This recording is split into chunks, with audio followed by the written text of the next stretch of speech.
கூட்டணியின் உச்சமன்ற கூட்டத்தில் பெரிகாத்தான் நேஷனலின் பிரதமர் வேட்பாளர் குறித்து கராகான் கட்சி கேள்வி எழுப்பும் என்று அதன் தலைவர் டொமினிக் லாவ் தெரிவித்துள்ளார். மலாய்க்காரர்கள் அல்லாதவர்களின் உரிமைகள் பற்றிய அறிவிப்பை வெளியிட வேண்டிய அவசியம் இல்லை என்ற பாஸ் கட்சியின் அண்மைய கருத்துகள் மற்றும் பிரதமர் வேட்பாளர் பற்றிய விவாதம் ஆகியவை இதில் அடங்கும் என்று அவர் இன்று கராகானின் தீபாவளி கொண்டாட்டத்திற்கு பிறகு செய்தியாளர்கள் மத்தியில் தெரிவித்தார். கடந்த வெள்ளிக்கிழமை பாஸ் கட்சியின் ஆன்மீக ஆலோசகர் நசீம் ஜாசின் பெரிகாத்தான் தலைவர் பதவிக்கு பேச்சுவார்த்தை நடத்தப்பட வேண்டும் என்று அழைப்பு விடுத்தார். பின்னர் கூட்டணியை வழிநடத்துவதற்கு பாஸ் அதிக தகுதி வாய்ந்தது என்று கூறினார். பாஸ் கட்சி 43 நாடாளுமன்ற இடங்களுடன் பெரிகாத்தானில் மிகப்பெரிய கட்சி என்றும் மேலும் அது 4 மாநிலங்களில் அரசாங்கத்தை வழிநடத்துகிறது என்றும் அவர் குறிப்பிட்டிருந்தார். இதனை அடுத்து லாவ் மற்றும் பெர்சாத்து உச்சமன்ற உறுப்பினர் வான் சைஃபுல் வான் ஜான் ஆகியோர் பெரிகாத்தான் தலைவரும் பெர்சாத்து தலைவருமான முகைதீன் யாசினை தொடர்ந்து கூட்டணிக்கு தலைமை தாங்கி பிரதமர் பதவி வேட்பாளராக இருப்பதற்கு தங்கள் ஆதரவை மீண்டும் வலியுறுத்தினர். பெரிகாத்தானின் பிரதமர் வேட்பாளர் யார் என்பதை பற்றி இப்போது பேச வேண்டிய அவசியம் இல்லை என்று பாஸ் கட்சியின் துணைத் தலைவர் டதஸ்ரீ துவான் இப்ராஹிம் துவான்மான் தெரிவித்துள்ளார். பெரிகாத்தான் கூட்டணி கட்சிகளிடையே பெரிகாத்தானின் பிரதமர் வேட்பாளர் குறித்து சர்ச்சைகள் ஏற்பட்டு வந்தால் அது நமது இலக்கை பாதிக்கும் என்று டதஸ்ரீ துவான் இப்ராஹிம் துவான்மான் தெரிவித்துள்ளார். பெரிகாத்தானுக்காகவும் அதன் உறுப்பு கட்சிகளின் பங்களிப்பையும் நிலைநிறுத்தும் நபரே பெரிகாத்தானின் பிரதமர் வேட்பாளர் என்று அவர் கூறினார். பெர்சாத்துவும் பாஸ் கட்சியும் ஒருங்கிணைந்து பொதுத் தேர்தலில் வெற்றியை உறுதி செய்ய வேண்டும் என்பதை நினைவுறுத்தி செயல்பட வேண்டுமே தவிர இப்போதைக்கு இதை சர்ச்சையாக்க வேண்டாம் என்று அவர் வலியுறுத்தினார். நண்பர்களுடன் கயிற்று பாலத்தில் நடந்து சென்ற போது 14 வயது மாணவன் ஒருவன் தவறி விழுந்து சேற்று நீரில் மூழ்கி பலியானதாக கொத்தா தாருல் நயம் மாவட்ட மீட்புப் படை உதவி ஆணையர் ரம்லி அப்துல்லா தெரிவித்துள்ளார். நேற்று மாலை 5:15 மணி அளவில் அவசர அழைப்பை பெற்றதாகவும் 11 மீட்புப் படையினர் 14 வயது முகமது ஏதிஸ் முகமது நூர் எனும் அம்மாணவரை தேடியதாகவும் மாலை 6:30 மணி அளவில் சடலமாக மீட்கப்பட்டதாகவும் அவர் தெரிவித்தார். கயிற்று பாலத்திலிருந்து கால் தவறி அம்மாணவர் விழுந்ததாகவும் அவருடன் வந்த 2 நண்பர்கள் தெரிவித்த நிலையில் 14 வயது மாணவரின் உடல் 8 மீட்டர் ஆழத்திலிருந்து சடலமாக மீட்கப்பட்டதாக அவர் கூறினார். இதனை அடுத்து மழை காலங்களில் ஆற்றோர பகுதிகளில் கவனமாக இருக்கும்படி எச்சரிக்கை விடுக்கப்பட்டுள்ளது.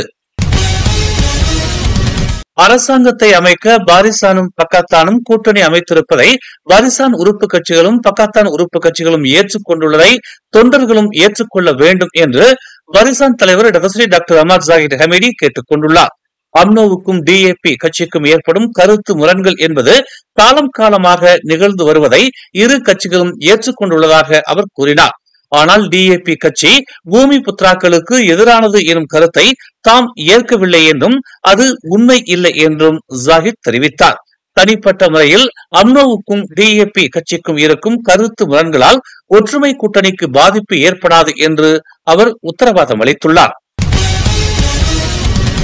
வாகனத்தின் கதவை உடைத்து திருடிய மூவரை காவல்துறையினர் தேடி வருவதாக கோலலங்காட் மாவட்ட காவல்துறை தலைவர் உதவி ஆணையர் முகமது சுஃபியான் அமீன் தெரிவித்தார்.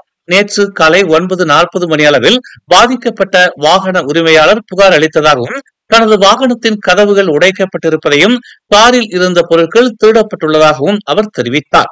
சம்பந்தப்பட்ட வாகனத்தின் அருகில் உள்ள கண்காணிப்பு கேமராவில் திருடர்களின் முகம் பதிந்துள்ளதாகவும் அவர்களை காவல்துறை தேடி வருவதாகவும் தெரிவிக்கப்பட்டுள்ளது. சந்தேக நபர்கள் 2 வெவ்வேறு காரில் வந்ததாகவும் அவர்கள் பயன்படுத்திய வாகனத்தையும் போலீசார் அடையாளம் கண்டுள்ளதாகவும் அவர் கூறினார். பேரா, திரங்கானு மற்றும் மலாக்காவில் வெள்ளத்தால் பாதிக்கப்பட்டு தற்போது நிலைமை மேம்பட்டு வரும் நிலையில் ஜொகூர் வெள்ளத்தால் பாதிக்கப்பட்ட அண்மைய மாநிலமாக மாறியுள்ளது. இந்நிலையில் 4 குடும்பங்களைச் சேர்ந்த 11 பேர் ஜொகூர் சிகாமாட்டில் உள்ள நிவாரண மையத்திற்கு வெளியேற்றப்பட்டனர். அதே நேரத்தில் தங்காக்கில் உள்ள 2 ஆறுகள் மற்றும் சிகாமாட்டில் உள்ள ஆற்றின் நீர்மட்டம் எச்சரிக்கை அளவை எட்டியது. திரங்கானுவில் நேற்று காலை 8 மணிக்கு 398 பேரிலிருந்து வெளியேற்றப்பட்டவர்களின் எண்ணிக்கை இரவு 8 மணிக்கு 250 பேராக குறைந்தது. பாதிக்கப்பட்டவர்கள் மாராங், உளு திரங்கானு மற்றும் டுங்குன் ஆகிய இடங்களில் உள்ளனர். பேராக்கில் 23 குடும்பங்களைச் சேர்ந்த 68 பேர் தங்கியுள்ளனர். கிளந்தானில் இந்த எண்ணிக்கை 40ஆக மாறாமல் உள்ளது. மேலும் சுமைகோலோக்கின் நீர்மட்டம் சற்று குறைந்தாலும் எச்சரிக்கை அளவை விட அதிகமாகவே உள்ளது என்று தெரிவிக்கப்பட்டுள்ளது. பெயரா, திரங்கானு மற்றும் மலாக்காவில் வெள்ளத்தால் பாதிக்கப்பட்டு தற்போது நிலைமை மேம்பட்டு வரும் நிலையில் ஜொகூர் வெள்ளத்தால் பாதிக்கப்பட்ட அண்மைய மாநிலமாக மாறியுள்ளது. இந்நிலையில் 4 குடும்பங்களைச் சேர்ந்த 11 பேர் ஜொகூர் சிகாமாட்டில் உள்ள நிவாரண மையத்திற்கு வெளியேற்றப்பட்டனர். அதே நேரத்தில் தங்காக்கில் உள்ள 2 ஆறுகள் மற்றும் சிகாமாட்டில் உள்ள ஆற்றின் நீர்மட்டம் எச்சரிக்கை அளவை எட்டியது. திரங்கானுவில் நேற்று காலை 8 மணிக்கு 398 பேரிலிருந்து வெளியேற்றப்பட்டவர்களின் எண்ணிக்கை இரவு 8 மணிக்கு 250 பேராக குறைந்தது.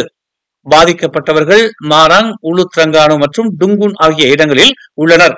பேராக்கில் 23 குடும்பங்களைச் சேர்ந்த 68 பேர் தங்கியுள்ளனர். கிளந்தானில் இந்த எண்ணிக்கை 40ஆக மாறாமல் உள்ளது.